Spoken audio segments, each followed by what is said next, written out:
Subscribe कीजिए complete code channel को और प्रेस कीजिए इस बेल आइकन को तथा पाइए परमात्मा की वीडियो सबसे पहले। प्रथम तो इस प्राणी को मानव शरीर मिलना सुदुर्लभ है। मानव शरीर प्राप्त प्राणी एक बहुत ही पुण्यकर्मी प्राणी होता है और मानव शरीर दो प्रकार से प्राप्त होता है। एक तो विधान है परमात्मा का कि प्रत्येक जीव को एक टर्न वाइज कर्मानुसार यानी एक साइक्लोन बना रखा परमात्मा ने, एक चक्कर बना रखा है कि कैसा ही भी प्राणी क्यों ना हो, 84 लाख प्रकार के प्राणियों के शरीरों में अनेकों यातनाएं भोगने के उपरांत एक मानव शरीर अवश्य प्राप्त होता है। और उस मानव शरीर प्राप्त सुअवसर को वो खो देता है, भक्ति नहीं करता है, परम संत प्राप्त नहीं होते हैं, तो फिर उसको इतने ही लंबे 84 लाख प्रकार के प्राणियों के शरीरों में यातनाओं का सामना करना पड़ता है। दूसरी प्रकार के वो पुण्यात्मा होते हैं मानव शरीर प्राप्त प्राणी जो किसी जन्म में परमात्मा की भक्ति किए हुए होते हैं और उस भक्ति के आधार से उनको लगातार कई जन्म भी प्राप्त हो जाते हैं। मनुष्य के वो होते हैं उसके पूर्व संस्कार भक्ति किए हुए, और उन कई शरीरों में, मानव शरीरों में, मानस जीवन में यदि उसको परम संत नहीं मिलते हैं तो वो प्राणी फिर 84 लाख योनियों के उस चक्कर में गिर जाता है।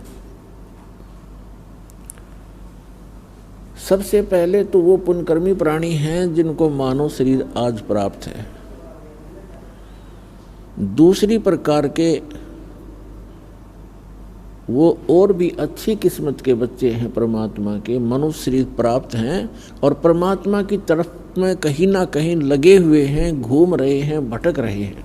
और तीसरी प्रकार के वे हैं जिनको सतगुरु मिल गए। मानव शरीर प्राप्त प्राणी को जिनको सतगुरु मिल गए तो उनकी किस्मत खुल गई। आप उन पुण्य आत्माओं में से हो, आपको मानव शरीर प्राप्त है और ये दास एक सतगुरु के रूप में आपको प्राप्त हुआ। आपकी किस्मत अन्य प्राणियों से, अन्य मानव से निराली है। अंग्रेजी के अंदर गुड, बेटर, बेस्ट ये 3 प्रकार के शब्द प्रयोग होते हैं एक अच्छी वस्तु के लिए, अच्छे जेंटलमैन के लिए।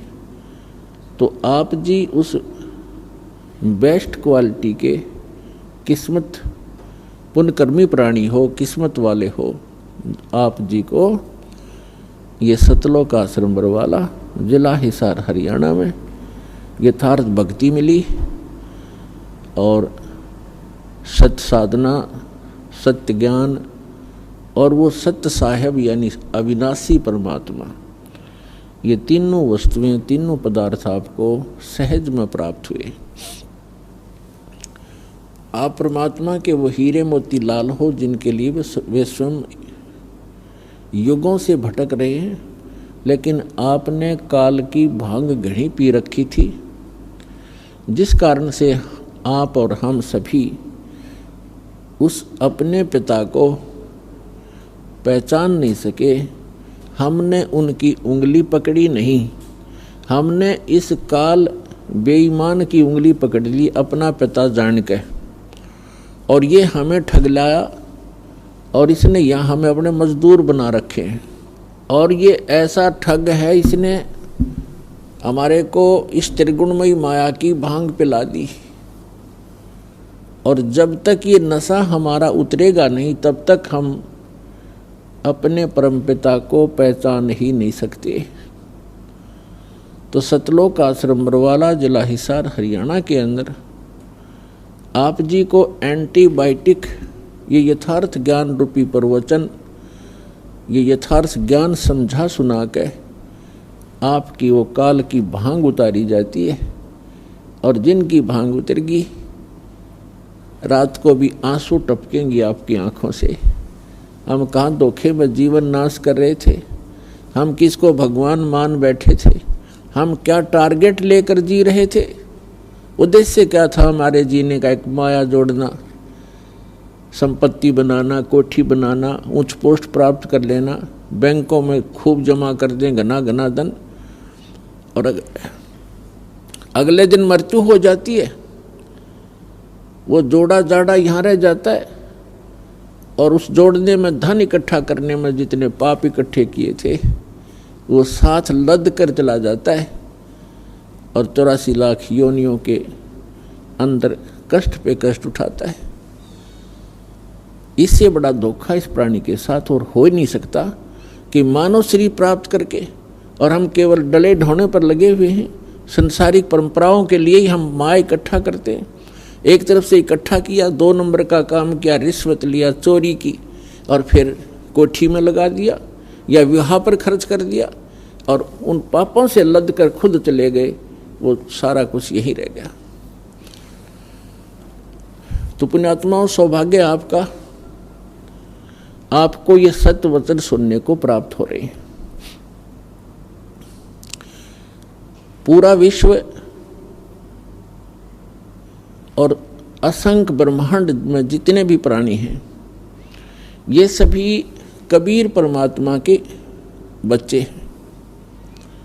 वो सबका जनक है, वो हम सबका हमदर्द है। हमारे दुखों को वही सुन सकता है और वही निवारण करने योग्य है।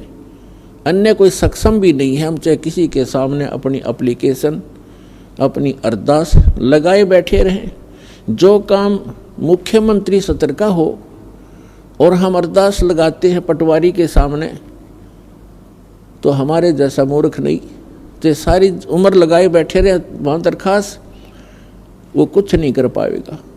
तो जिन भगवानों की, जिन देवी देवताओं की हम पूजा किया करते थे, जिनसे हम अपने सुख की डिमांड किया करते थे, वो सुख दे ही नहीं सकते। ये तो कबीर परमेश्वर जो सर्वशक्तिमान है, सर्वसक्षम है, जो हमारे मस्तिष्क के अंकों को भी बदल देता है, केवल उसी परमात्मा के सतर का काम था। हमारे को आज तक उस परमात्मा का ही ज्ञान नहीं हुआ कि वो परमात्मा कौन है। आत्मा जिस दिन से भगवान से बिछड़ी थी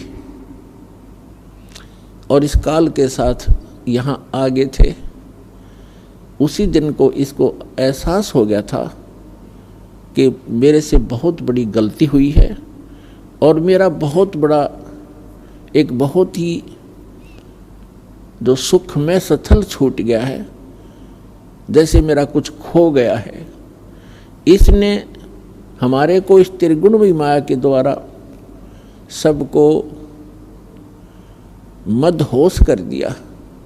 सबसे पहले इस काल ने 3 पुत्र उत्पन्न किए दुर्गा के संयोग से। दुर्गा इस काल भगवान की पत्नी है, हम जिसके लोक में रह रहे हैं। 21 ब्रह्मांड का ये प्रभु है, स्वामी है, ये इतना गॉड और रब है। तो इसने हमारे को यहाँ फंसाए रखने के लिए सबसे पहले यह भांग तैयार करी, रजगुण युक्त किया अपने बड़े पुत्र ब्रह्मा जी को और सतगुण युक्त किया अपने मंझले पुत्र, बिचले पुत्र विष्णु जी को, और सबसे तीसरे नंबर के अपने पुत्र शंकर को, शंकर जी को इसने तमोगुण युक्त कर दिया। अब ना इन ब्रह्मा विष्णु महेश के बस की बात है। जैसे मिर्च है, अब मिर्च बना दी, अब मिर्च का क्या दोष है, उसमें वो गुण ही ऐसा है। तो मिर्च के बस की बात नहीं कि उस मिर्च अपने गुण को स्वयं समाप्त कर सके। इसी प्रकार ये तीनों देवता भले ही अपने लोकों में रहते हैं, ऊपर के ऊपर अपनी इनकी तीनों की अलग से राजधानियां हैं, वहां से बैठकर ये 3 लोक के प्राणियों को पृथ्वी लोक, ऊपर स्वर्ग लोक और नीचे पाताल लोक के, इन तीनों लोकों के प्राणियों को ये प्रभावित कर रहे हैं। ये इनके इंचार्ज बना रखे हैं। ये 3 मंत्री समझो, एक एक विभाग के, रजोगुण विभाग के ब्रह्मा जी, सतोगुण विभाग के विष्णु जी और तमोगुण विभाग के ये शंकर जी। अब जैसे रसोई के अंदर मिर्चों का छोंक लगाया जाता है,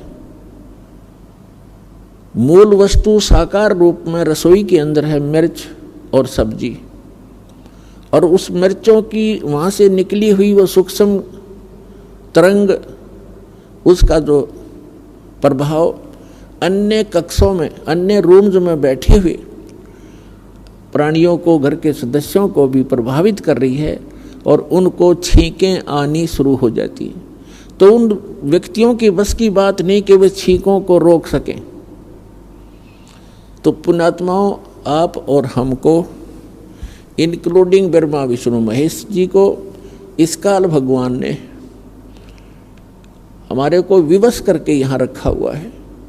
ब्रह्मा विष्णु महेश जी के शरीरों से वो किरण निकलती हैं, वो तरंगें निकलती हैं, और हम 3 लोक के प्राणियों को वो छींकें आ रही हैं। कौन कौन सी छींकें हैं? काम, क्रोध, मोह, लोभ, अहंकार की।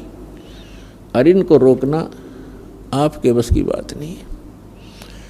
इसका विकल्प बताया परमात्मा ने, एक अल्टरनेट बताया है कि सतगुरु की खोज करो।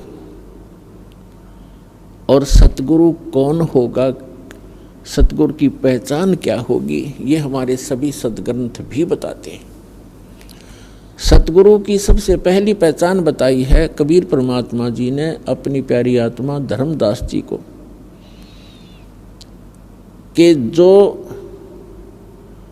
जो संत मम सत शब्द दृढ़ावे, वा के संग सब राड बढ़ावे। ऐसी संत महंतन की करनी, और धर्मदास में तो से वर्णी।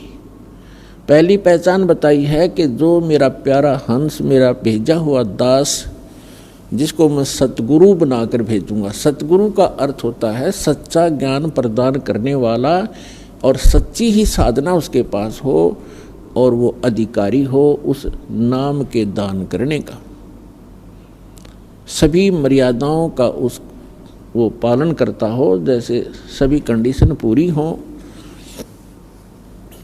तो वो सतगुरु होता है। और वो हम मेरे सच्चे ज्ञान का जो प्रचार करता है, जैसे कबीर पंथ तो अनगिन है, कबीर पंथ के अंदर गुरु अनगिन है और सभी प्रचार करते हैं, किसी का कोई विरोध विवाद नहीं है।